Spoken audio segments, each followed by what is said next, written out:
बिहार के पश्चिम चंपारण का नाम जहन में आते ही कई ऐतिहासिक घटनाएं आंखों के सामने आने लगती है। चंपारण कई मायनों में खास इसलिए है कि वो अपनी पुरानी विरासत को संजोने में काफी हद तक कामयाब रहा है।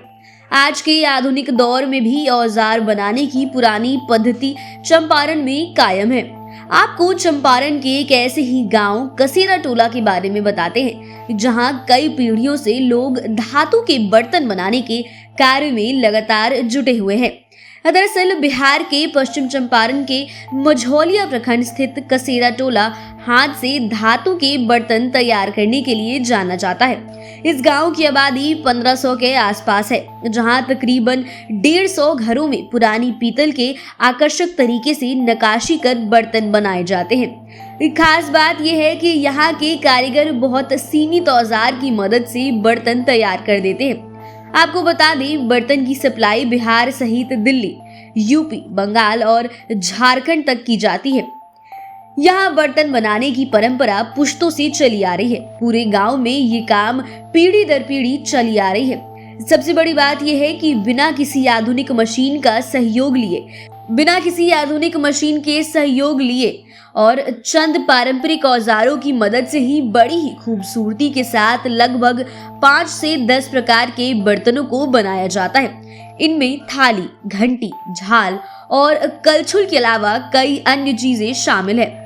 आपको बता दें, गांव में रोजाना तकरीबन 1000 किलो तक पीतल के बर्तन तैयार किए जाते हैं। एक थाली का वजन लगभग 1 किलोग्राम तक होता है। ऐसी 150 से 200 थालियां एक दिन में तैयार की जाती है। ठीक उसी प्रकार लगभग 3 से 4 किलो वजनी 100 से 120 घंटियां तथा 500 ग्राम वजनी लगभग 150 से 200 कलछुल कुशल कारीगर हाथों से तैयार करते हैं। इनको पूरे बिहार समेत दिल्ली, बंगाल, झारखंड और यूपी में सप्लाई किया जाता है। यहाँ की एक मजदूर का कहना है कि कई घंटों की मेहनत के बाद जब वो बाजार में इसे दुकानों पर बेचने जाते हैं, तब उन्हें बर्तन की वजन के आधार पर ही मजदूरी मिलती है। दरअसल गांव के लोग शहर के दुकानदारों से पुरानी पीतल लाते हैं, जिसके एवज में उन्हें दुकानदार को उतनी ही वजन का बनाया हुआ बर्तन देना होता है। इसके अलावा दुकानदार उन्हें 80 रुपए प्रति किलो के हिसाब से वजन के बराबर मजदूरी देते हैं। अगर एक थाली का वजन 1 किलोग्राम है तो दुकानदार उस पर सिर्फ 100 रुपए ही देगा। सबसे बड़ी बात यह है कि पीतल की कीमत के हिसाब से मजदूरी में उतार चढ़ाव होता रहता है। आपको बता दें, गांव में बसने वाले लोग नेपाल और अन्य दूसरे राज्य से आए हैं, जिन्हें पहले बेतिया राज के द्वारा बिहार में बसाया गया। इसके साथ उनकी कारीगरी को एक नई दिशा दी गई। तब से वे बिहार के ही होकर रह गए।